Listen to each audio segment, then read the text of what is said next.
और इस वक्त एक बड़ी खबर, कांग्रेस ने केंद्र सरकार की नई पेंशन स्कीम यूपीएस का विरोध किया है। उन्होंने पूछा कि पुरानी पेंशन स्कीम में क्या बुराई थी।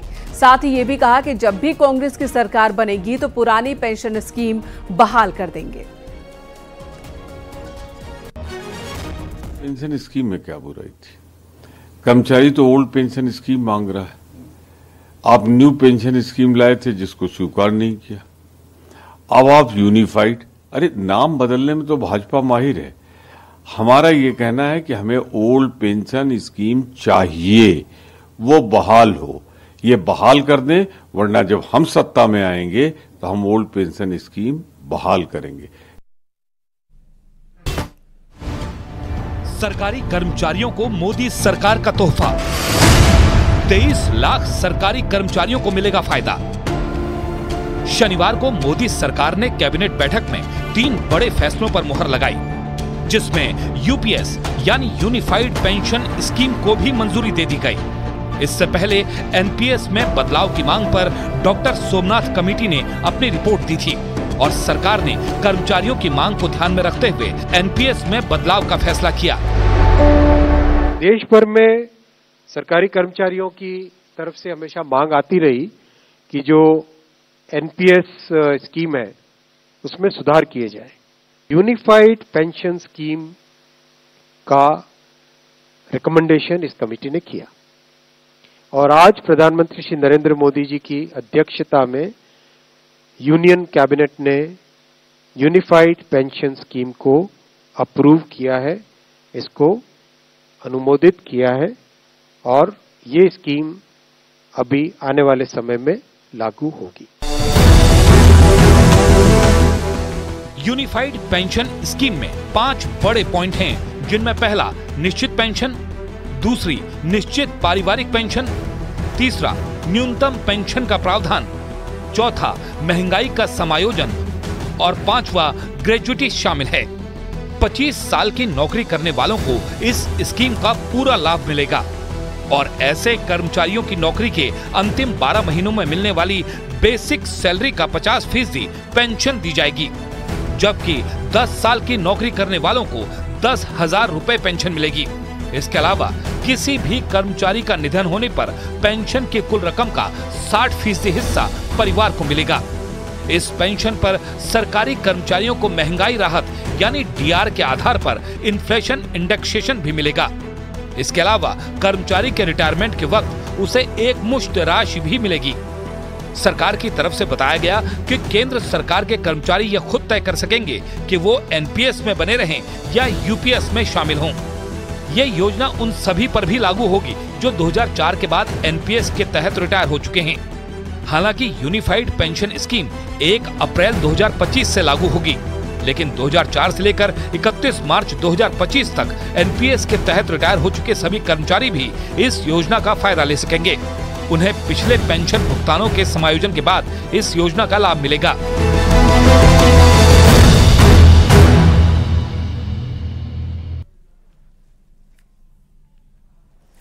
तो केंद्र सरकार ने कर्मचारियों के लिए यूपीएस का ऐलान किया है। अब आपको बता देते हैं एनपीएस से कैसे अलग है unified pension scheme. Old pension scheme की तुलना भी करते हैं आपको और ये भी बताते हैं कि अगर ओपीएस से इसकी तुलना करते हैं तो ये कितना सही है। आसान भाषा में समझिए यूनिफाइड पेंशन स्कीम की हर बात। जी हाँ, पहले ओपीएस, फिर एनपीएस और अब ये यूपीएस यानी यूनिफाइड पेंशन स्कीम। अब आप सोच रहे होंगे कि आखिर ये यूनिफाइड पेंशन स्कीम जिसको सरकार ने मंजूरी दी है वो एनपीएस से कैसे अलग है और क्या सरकार ओल्ड पेंशन स्कीम की तरफ जा रही है। तो इसकी सफाई मैं आपको दे दूं कि सरकार ने जिस यूनिफाइड पेंशन स्कीम को मंजूरी दी है उसकी सबसे बड़ी खासियत यह है कि इसके तहत 50% आपकी बेसिक सैलरी का पेंशन मिलेगा। इस बात की गारंटी सरकार आपको दे रही है। अब ये 50% जो है इसका कैलकुलेशन कैसे होगा, तो आपने रिटायर होने से पहले 12 महीने की जो आपकी बेसिक सैलरी रही है उसका मंथली एवरेज बेसिक सैलरी निकाला जाएगा, यानी औसत निकाला जाएगा और फिर जो औसत बैठेगा उसका 50% कम से कम आपको पेंशन मिले, इस बात की गारंटी यूनिफाइड पेंशन स्कीम के तहत कर दी गई है।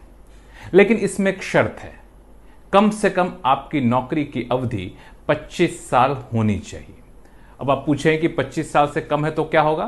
तो अगर 25 साल से कम है तो उसी अनुपात में आपका पेंशन कम हो जाएगा। लेकिन सरकार ने इस बात का खास ख्याल रखा है कि 10 साल तक किसी ने नौकरी कर ली है तो कम से कम 10,000 रुपये मंथली पेंशन मिलता रहे, यह सुनिश्चित कर दिया गया है यूनिफाइड पेंशन स्कीम के तहत। इसमें एक खास बात यह है कि अगर आप ये सोच रहे हो कि सरकार क्या ओल्ड पेंशन स्कीम को अपना रही है, तो ऐसा नहीं है।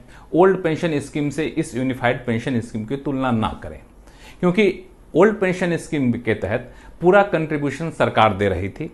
एनपीएस के तहत सरकार और एम्प्लॉय दोनों कंट्रीब्यूशन दे रहा था। अभी यूनिफाइड पेंशन स्कीम के तहत क्या है, सरकार ने अपना कंट्रीब्यूशन बढ़ा दिया है, लेकिन एम्प्लॉय का कंट्रीब्यूशन नहीं बढ़ा है। एम्प्लॉय का कंट्रीब्यूशन जो 10% होता था, हम आप जो कंट्रीब्यूट 10% सरकारी नौकरी वाले कर रहे थे, वो 10% ही कंट्रीब्यूट करेंगे, लेकिन सरकार जो है अब 18.5% का कंट्रीब्यूशन देगी।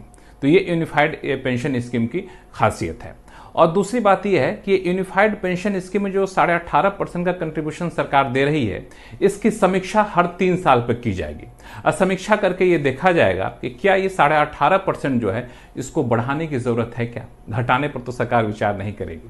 लेकिन इस समीक्षा के दौरान किसी भी सूरत में एम्प्लॉय का कंट्रीब्यूशन यानी कर्मचारी के कंट्रीब्यूशन बढ़ाने में विचार नहीं किया जाएगा, या फिर कहें उसमें कोई छेड़छाड़ नहीं किया जाएगा। अब ये जो यूनिफाइड पेंशन स्कीम यानी यूपीएस है, ये अगले कारोबारी साल से लागू हो रही है, यानी 1 अप्रैल 2025 से। अब आप पूछेंगे कि जिन लोगों ने एनपीएस को चुन लिया है, नौकरी कर रहे हैं, उनका क्या? तो उनके लिए सरकार ने राहत दी है। आप बिल्कुल ठगा हुआ महसूस ना करें।